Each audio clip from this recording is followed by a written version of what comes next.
In the autumn of 1883, in the eastern foothills of the Colorado Territory, where the plains begin to tilt upward toward the first ridges of the Rockies, the county land office in Harlan conducted its quarterly repossession auction on a Tuesday that smelled of cold iron and wood smoke. The auctioneer, a compact man named Sutter who wore the same gray coat every season and had the measured manner of someone accustomed to selling things people had already lost, stood before a dozen men and one woman and offered a parcel of 160 acres, a two-room house, a collapsed barn, and all improvements thereon, including, he noted with the precise indifference of a man reading a tax roll, a root cellar whose door had not been opened in some years. The minimum bid was $2. The woman was 26 years old. Her name was Nora Voss. She stood at the rear of the small crowd with a worn leather satchel pressed against her hip and a length of red wool around her shoulders against the morning chill. And she raised her hand before Sutter had finished his sentence. No one else bid. The men around her laughed, not cruelly, but in the way people laugh when they believe they are watching someone make a mistake they themselves are too sensible to make. One of them, a stockman named Calder who ran cattle on the neighboring quarter section, told her plainly that the house had been stripped of its windows and that the well had gone dry 2 summers past. She thanked him for the information. Sutter recorded the transfer in the ledger, took her $2 silver, and handed her a folded deed that had already grown soft at the creases from being handled and declined. She put it in her satchel next to the set of skeleton keys her father had left her. Nora had learned the craft of locks from her father, Elias Voss, who had worked for 20 years as a locksmith in the town of Salida before a winter fever took him in the January of 1880. He was a methodical, soft-spoken man who believed that every lock was a kind of argument, that the maker of the lock had a position about what ought to remain closed, and that the person who opened it, if they opened it rightly, understood that position completely before they proceeded. He kept his tools the way some men kept firearms, with oil and attention, and a precise sense of where each one belonged. He taught Nora to read the tension in a cylinder the way a musician reads a measure, not rushing, not forcing, listening through her fingertips for the small mechanical consents that added up to release.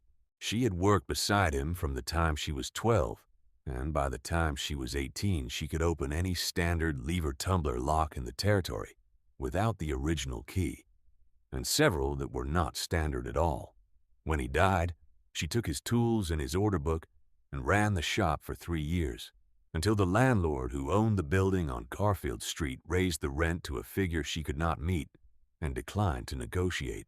She had spent the 18 months since then taking work where she found it, fitting door hardware at a hotel in Pueblo, rekeying a freight company's wagon locks, making a set of padlocks for a mine supervisor in Leadville who paid well and asked few questions. She had saved $91, which she kept in a canvas envelope inside her satchel. The deed to the Harlan homestead brought her total holdings to 160 acres, a roofless structure and a door she had not yet opened. That was enough. It had to be. The property lay 4 miles south of Harlan along a road that was not quite a road anymore, more a habit of the land where wagons had once passed often enough to press a pair of ruts into the clay. The house stood on a low rise above a dry creek bed, its frame still sound enough to carry the roof, though 2 window openings faced the cold wind without glass, and the door hung from a single hinge. The collapsed barn was a pile of gray lumber beyond it, overgrown with last summer's dry grass. The country around it was open and brown in the October light, the mountains lifting at the western edge of sight, still without snow at the summits, but carrying the blue-gray tone that meant the first snow was a matter of weeks, not months. Nora walked the perimeter before she looked at anything closely. She had learned this from her father as well, though he had taught it in the context of locks rather than land.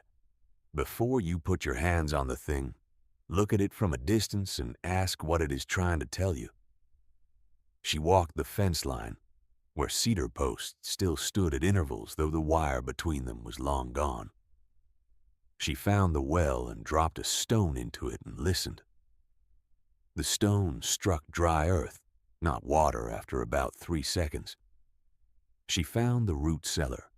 It was built into the north side of the low-rise, half underground, the earthen berm rising above its roof to meet the natural grade of the slope. The door was plank construction, heavy, the wood weathered to the pale gray of old bone. It was set into a frame of hewn stone that someone had mortared carefully and had not done in a hurry. An iron hasp held the door, and through the hasp ran a padlock that Nora recognized, even from 6 feet away, as a Sargent lever tumbler lock from approximately the middle of the previous decade. She recognized it by the shape of the case, the proportions of the shackle, the particular styling of the keybow. She knew this lock. She had opened a version of it 3 times in her professional life. She did not try to open it that afternoon. The light was already going, and she had to walk back to Harlan for the night. She stood in front of the cellar door for a long moment with the red wool around her shoulders and the dry October wind pulling at the strands of hair at her temple. And she looked at the padlock the way her father had taught her to look at anything locked, with respect for what had been sealed and patience for what it might take to unseal it. Something about the care of that stone frame, the quality of the hardware, the deliberateness of someone's decision to lock this place and leave it so, told her that the decision had not been casual. People did not put Sargent locks on root cellars that held nothing worth keeping. She walked back to town. The history of the homestead, as best Nora could piece it together from the land office records and from a conversation with an elderly man named Pruitt, who operated the feed store on Harlan's main street, ran like this. The property had been claimed in 1869 by a man named Halvor Strand, a Norwegian immigrant who had come to the territory in the emigrant wave after the war and had proven up his 160 acres in the 4 years the Homestead Act required, building the house and breaking 40 acres of the creek-bottom soil for wheat. He had farmed it alone for several years, then with his wife, Birta, who joined him in 1873. They had one child, a daughter named Lena, who was born in 1875. In the spring of 1879, Halvor Strand borrowed $420 from the Harlan Territorial Savings Association to purchase seed and a new plow team after losing his draft horses to a respiratory sickness the previous fall. The note was for 3 years at 9%, secured against the property. He made his first payment in the autumn of 1879. He died in a farming accident in the spring of 1880, leaving Birta and Lena, who was then 4 years old, on the land with the debt still running. Birta Strand had made 2 more payments on the note, the last in the spring of 1881. She had then stopped making payments. The Harlan Territorial Savings Association had initiated foreclosure proceedings in the autumn of 1882. The county recorded the repossession in January of 1883. By then, Birta and Lena Strand had been gone from the property for some months. No one in Harlan knew where they had gone. Old Pruitt told Nora this last part with the measured regret of someone who had watched it happen and found it unremarkable, which was the saddest part of what he said. He had known Halvor Strand slightly. A quiet man, he said.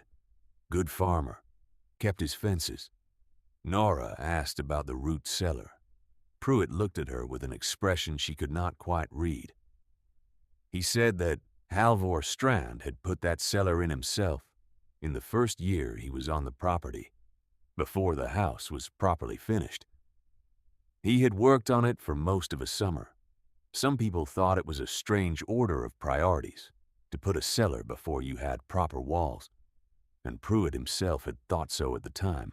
But Halvor had said something about it that Pruitt now repeated slowly, as though testing whether he remembered it correctly, that a man should have a place to put things that he trusted before he had walls, because walls could be taken but the ground stayed. Nora thanked him and walked back to the property that evening with a lantern and her father's tools. The sergeant padlock was old but not neglected. Someone had oiled the shackle hole within the past few years. She noticed this immediately when she crouched in front of the hasp with her lantern, the oil still present in the seam, faint and dark. The shackle did not show the oxidation she would have expected from a lock left untended in the Colorado weather. Someone had maintained it. She did not know what to make of that. She filed it away and took her tools from their roll. Her father had made the set himself, narrow steel picks filed to precise profiles on a leather-wrapped bench over the course of 2 winters. They were not decorative. Each one had a function and a feel, and Nora could identify them by touch in the dark, which she had done on more than one occasion when a client's property lacked adequate lighting.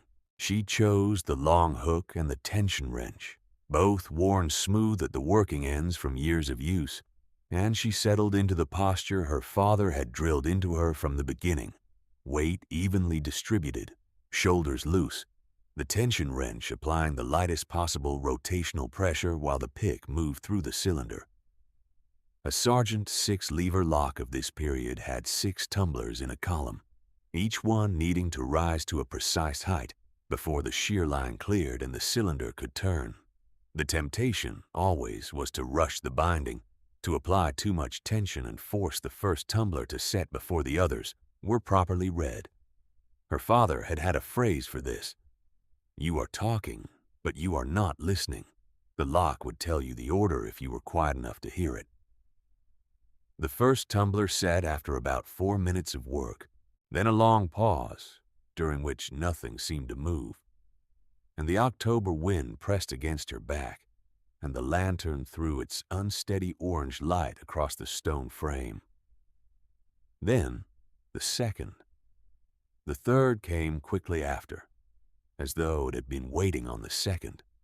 The fourth was stubborn and took the better part of 20 minutes, and her right hand had gone stiff from the cold by the time she felt the small internal drop that meant it had seated. The fifth and sixth came together, almost simultaneously, which her father had always said was a sign of a well-made lock, that the last 2 often cooperated once the earlier work was done. The shackle released with a sound that was not loud, but carried completely in the still night air. She did not open the door immediately. She knelt there in front of it for a moment, the open padlock in her hand, and she thought about Halvor Strand working on this cellar in the summer of 1869, the first summer on his claim, before the house had proper walls. Putting the ground first because the ground could not be taken. She thought about Bertha Strand maintaining this lock through the years of the debt and the failure and the proceedings, right up until she had to leave.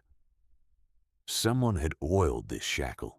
Bertha had oiled this shackle. She opened the door. The cold came first, the particular cold of a sealed underground space, air that had not moved in months, dense and still and carrying the mineral scent of earth and something else.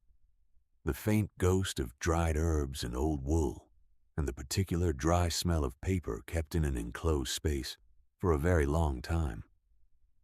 She held the lantern inside the opening and looked.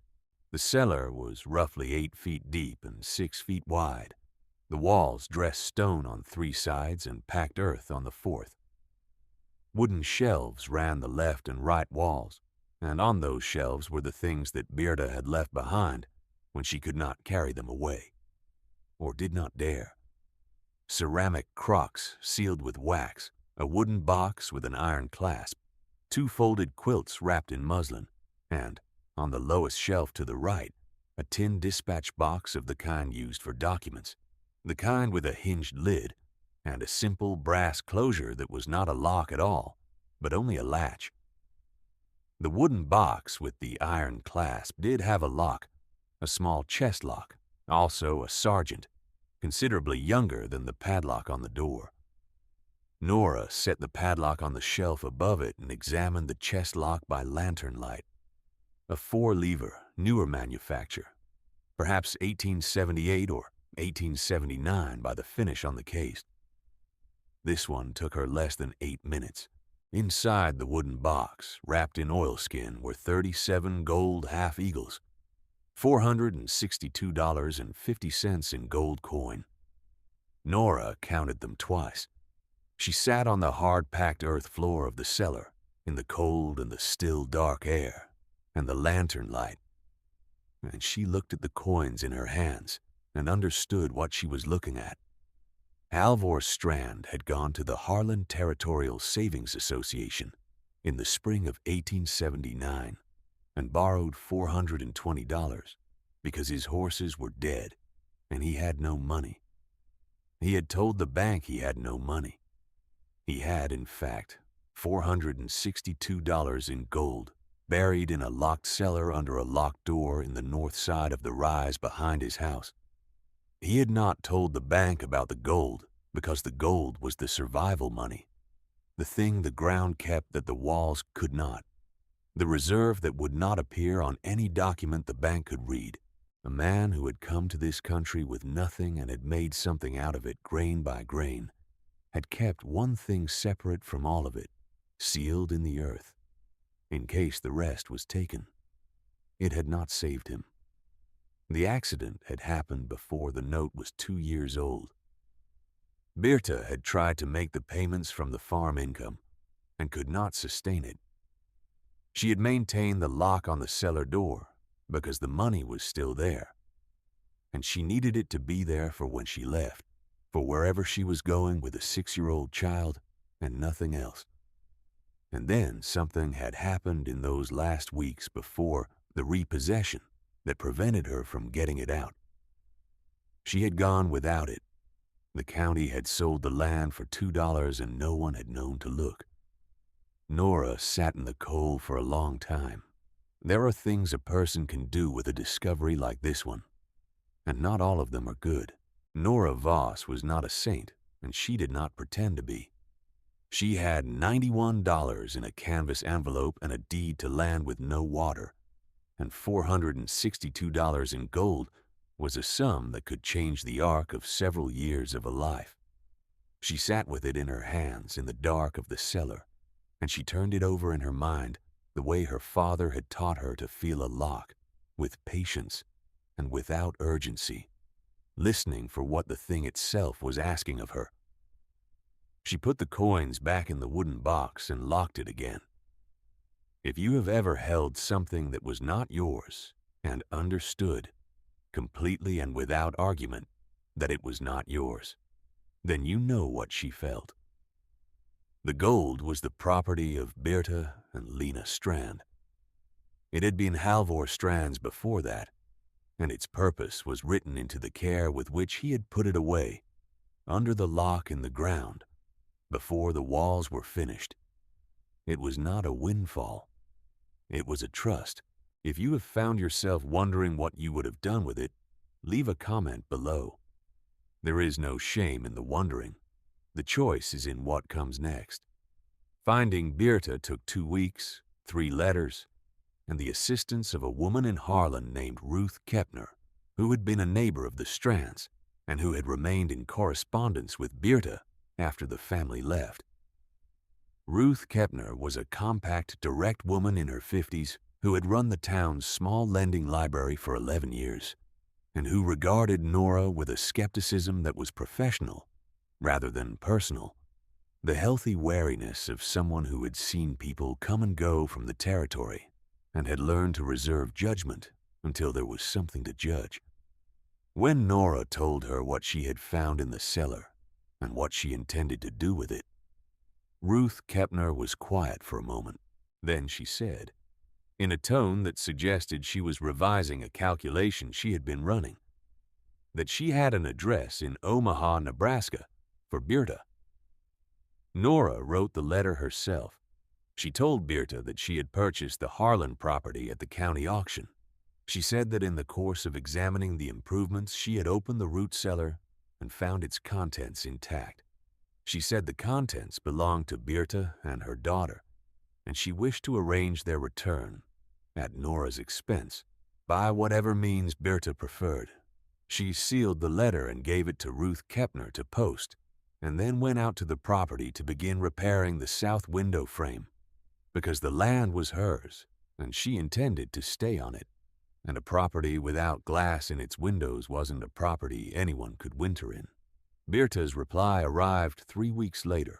It was a brief letter, written in a hand that was careful and slightly formal, the hand of someone who had learned English as a grown woman, and wrote it with the same deliberateness she applied to other things she had learned by necessity. She said she remembered the day she had sealed the cellar and could not open it again, because Calder's man was already on the road to the property to witness the handover, and she had only an hour's warning. She had meant to go back. She had written to the county land office after the foreclosure to ask if any arrangements could be made, and the land office had returned a letter saying the property had been sold and the contents of any outbuilding or improvement passed to the new owner at sale. She had believed she had lost it. She said the word lost in a plain, quiet way that made it heavy. She said she would come to Harlan in the spring when Lena was out of school, if Nora would agree to it. Nora wrote back saying she would agree to it. In the months between the letter and the spring, Nora worked the property. She glazed the 2 windows with glass she bought in Harlan and transported carefully in straw. She rebuilt the door on proper hinges. She found a man named Tomas, a Czech emigrant who had homesteaded a quarter section 2 miles to the east and had the build and the patience of someone accustomed to working stone. And together they lined the well shaft with new stone to the depth of 12 feet and struck water at 9. A seep that was not strong but was consistent and would sustain a kitchen garden and a small number of animals. She ordered a plow from the implement dealer in Harlan, and in March, when the ground was soft enough, broke 10 acres of the creek-bottom soil that Halvor Strand had broken once before. She planted it to winter wheat, which would not come up until the fall. But the ground needed to be worked, and she needed to understand what she had. She also opened the Harlan County land records and read every document connected to the property from 1869 forward. She had not done this before opening the cellar because she had not known there was a reason to. Now she had a reason. The foreclosure proceedings were in order. She had not expected otherwise. The Harlan Territorial Savings Association had followed the legal procedure as written, and the county had recorded the repossession with full documentation. The bank's conduct had been, so far as any paper could show, legitimate. There was no fraud in the ledger, no forgery, no manipulation of the note terms.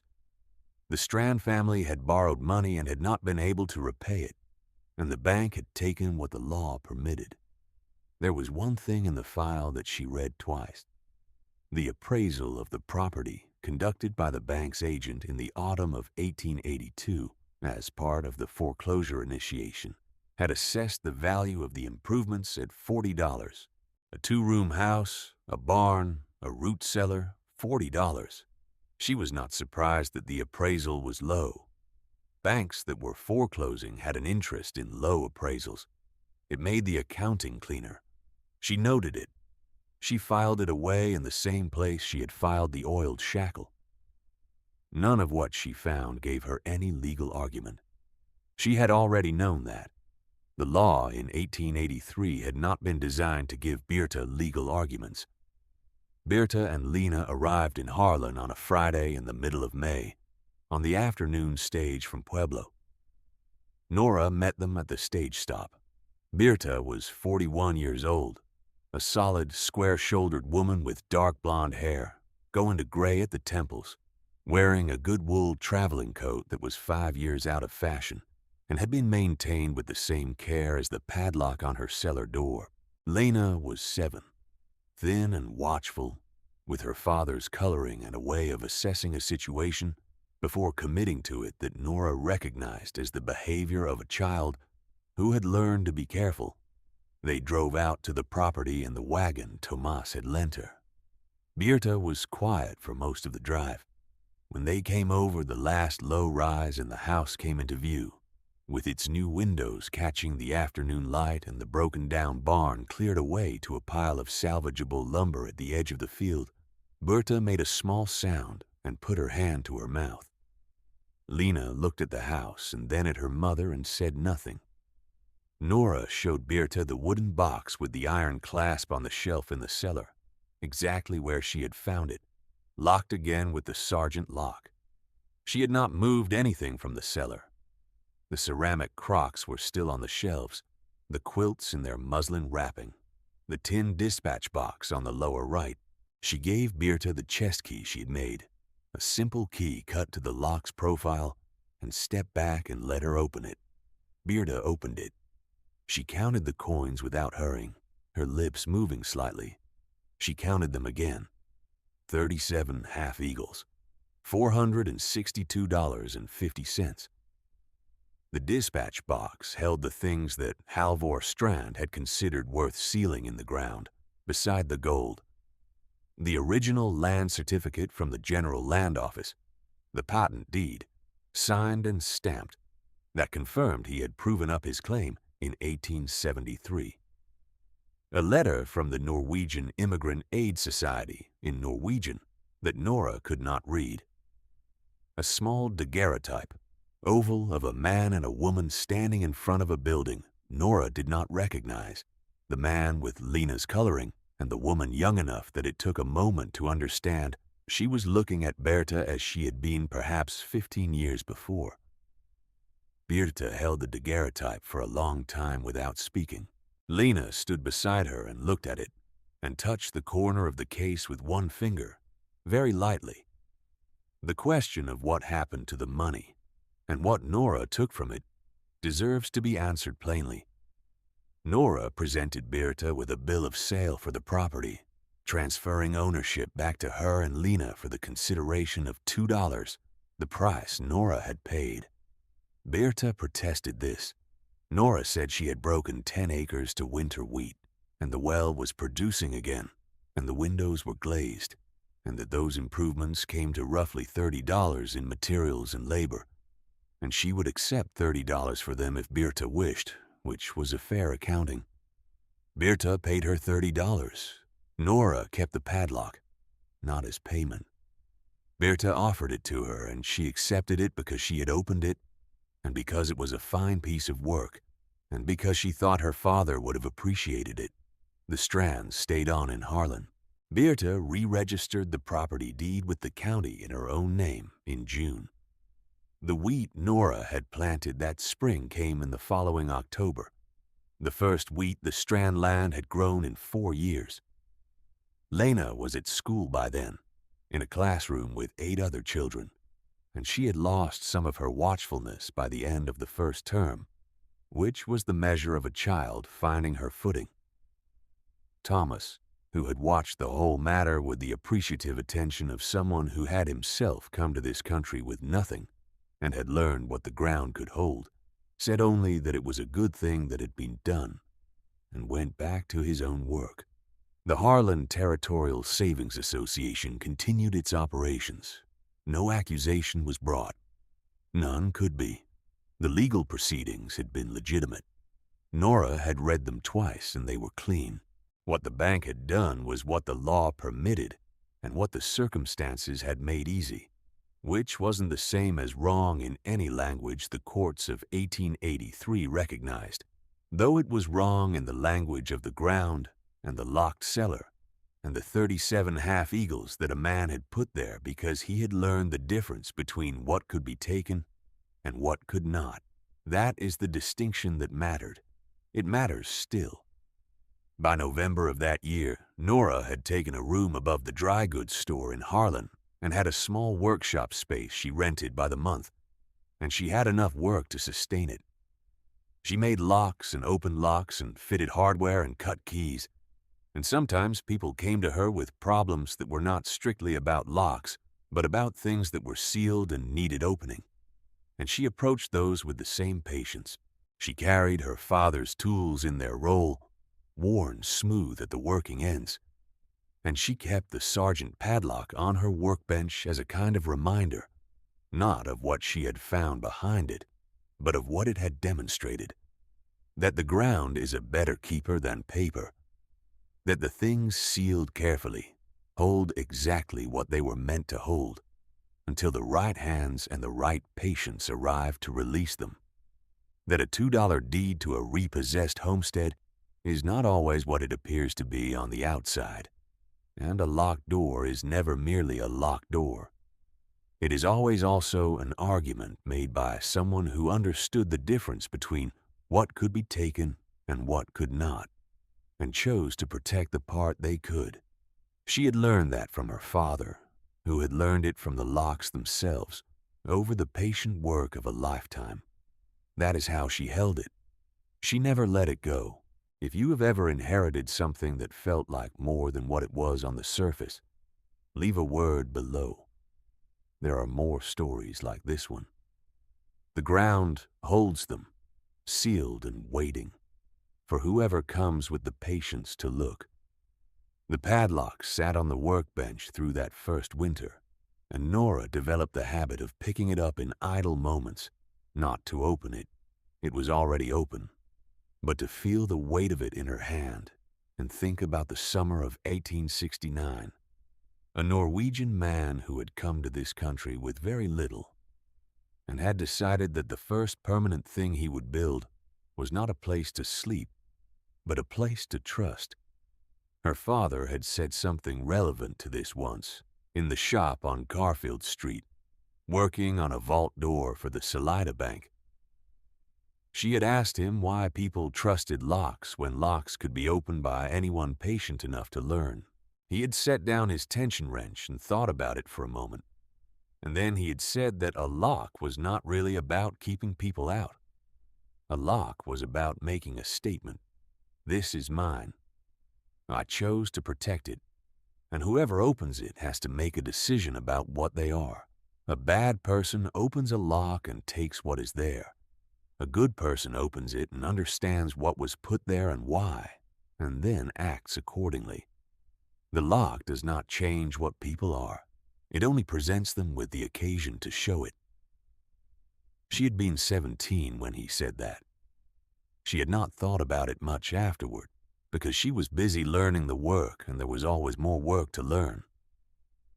She thought about it now, sitting at the bench in the rented workshop in Harlan with the November wind rattling the single pane of glass in the north wall, and the small iron stove doing its inadequate best against the cold. There were other things the winter gave her time to think through. The appraisal that the bank's agent had written in 1882, $40 for the full improvements of the Strand homestead, had stayed with her. She had no evidence of deliberate manipulation. She had no document that said the agent had undervalued the property with intent. What she had was the fact of it: a house and barn and root cellar and a well, and 4 years of broken sod worth $40, in the opinion of a man the bank paid to form opinions. She had noted it. She had not been able to do anything with it then. She thought now that there might be something to do with it, not for the Strands, whose business with the Harlan Territorial Savings Association was concluded, and who had their land back and their gold and their daguerreotype and needed nothing further from any bank, but for a purpose she was still working out. She wrote a letter to the county assessor's office in December, requesting the records of property appraisals conducted on behalf of lending institutions in Harlan County between 1878 and 1883. The request was legal, and the records were public, and the assessor's office sent them in January, a packet of folded papers that she read at her workbench over the course of 2 evenings. There were 9 foreclosure appraisals in the 5-year period. 7 of them had been conducted by the same agent. All 7 of those appraisals showed values below the county tax assessments for the same properties, in most cases by 30 to 40%. In 3 of those 7 cases, The foreclosed property had subsequently been sold at auction for a price above the bank's appraisal and above the outstanding debt, which meant that after the sale and the debt settlement, there had been a surplus. In none of those three cases did the county record show that the surplus had been returned to the former owner. The bank had absorbed it, as was common practice, and the law in 1883 had permitted this, as it had permitted the low appraisals and the foreclosure proceedings that preceded them. None of this was criminal, in the strict sense of what courts in 1883 would recognize. None of it was provable as fraud in any jurisdiction she had access to. What it was a system, a small and deliberate system for converting other people's difficulty into institutional advantage, and it had been working quietly in Harlan County for at least 5 years, with no one examining it. She wrote a second letter, this one to the Colorado Territorial Land Commissioner's office in Denver, enclosing a summary of what she had found, and asking whether the appraiser's conduct was subject to any review by the Commission's auditing function. She did not expect a rapid response. She sent it in January and got a letter in March acknowledging receipt and noting that the Commission's audit schedule was currently set for the following calendar year. She filed that letter and went back to work. In June of 1884, Birta came to the workshop on the main street of Harlan with Lena, who was now 8, and had lost most of the watchfulness and had replaced it with the particular curiosity of a child who has found a stable enough situation to start asking questions about things beyond immediate survival. Lena looked at the tools on the bench and the sergeant padlock beside them and asked what it was. Nora said it was a lock she had opened the previous autumn. Lena picked it up and examined it. She put her finger in the shackle hole and felt around the inside. She asked how you opened it. Nora said with patience, mostly. Lena thought about this. She set the lock back on the bench carefully. The way children handle things they understand are important. Birta had come to tell Nora that the winter wheat had come in well, better than the soil probably warranted in its first year back under cultivation, and that she had hired Thomas's eldest son, who was 16 and needed work, to help with the harvest. She said the land was recovering. She said it in the tone of someone who is reporting on the health of a member of the family. Before she left, she said that she had heard from the women in the Harlan Lending Library, through Ruth Kepner, that Nora had sent letters to the county assessor and to Denver regarding the bank's appraisals. She said she had not known Nora had done this, and she wanted to say that she thought it was the right thing to do. Nora said she was not sure it would come to anything. Birta said it did not matter whether it came to anything. It mattered that someone had made the record that it happened. Nora thought about her father again, the vault door in Salida, the question of what a lock was for.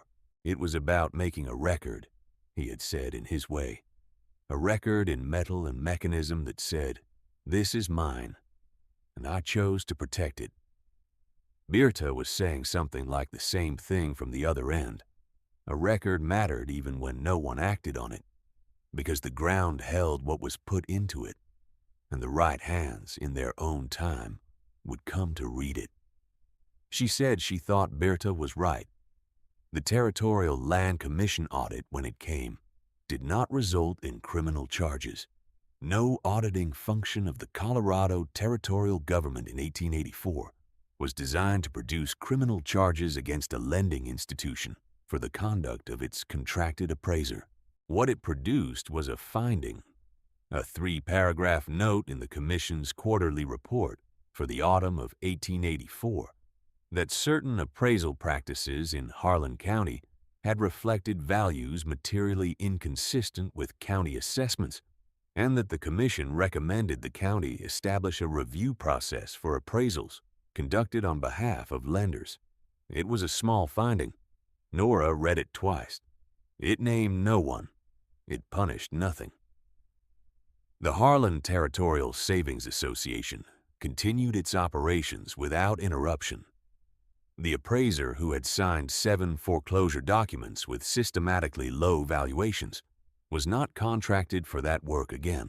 Whether this was a consequence of the commission's finding or the result of other factors Nora could not determine. He was simply no longer on the bank's list the following year and after. It was not justice in any complete sense of the word. The families who had lost property to the process had not received their land back, their surpluses had not been returned, and no document acknowledged in formal terms what had been done to them. The record existed. The finding existed. The recommendation existed. These things were in the ground now, sealed into the county records and the commission's quarterly report, and they would hold what they held until someone with the patience and the standing to act on them arrived to read them. That was all she could do with what she had in 1883 and 1884, working from a rented room above the dry goods store in Harlan with her father's tools and a $2 deed. It was not nothing. She had learned from her father and from the sergeant lock on the cellar door that the work you put into the ground does not disappear. The work holds. The ground holds it. The lock on the workbench held it too. Open now. The shackle released. The tumblers still in the position she had found for them on that October night. A testament to the patience that had been required and to the contents of the cellar that had warranted it. She kept it there until the day she left Harlan, which was 3 years later, when she followed the rail line west to a town in Utah that had need of a locksmith and had no one currently filling the position. She packed the tools in their roll and the padlock in her satchel, and she left the workshop clean and the key on the landlord's desk. She had stayed long enough to know the land and the people, and what one woman with patience and the right tools could accomplish in a place that did not expect her to accomplish anything. That is the shape of a life lived by that creed, not dramatic in the usual telling. No single moment of triumph, no speech delivered to a crowd, only the daily application of a skill given to her by the dead and the steady accumulation of what that skill uncovered, one sealed thing at a time. The sergeant padlock is not in any museum. It has no permanent address. It is the kind of object that passes through hands and gets used and eventually wears out, or is lost or ends up in a box somewhere, without anyone knowing what it did once, on a cold October night in the Colorado foothills, in the hands of a woman who was 26 years old and had nothing but a deed and the patience to open what had been sealed. That is enough to know. It was enough for her.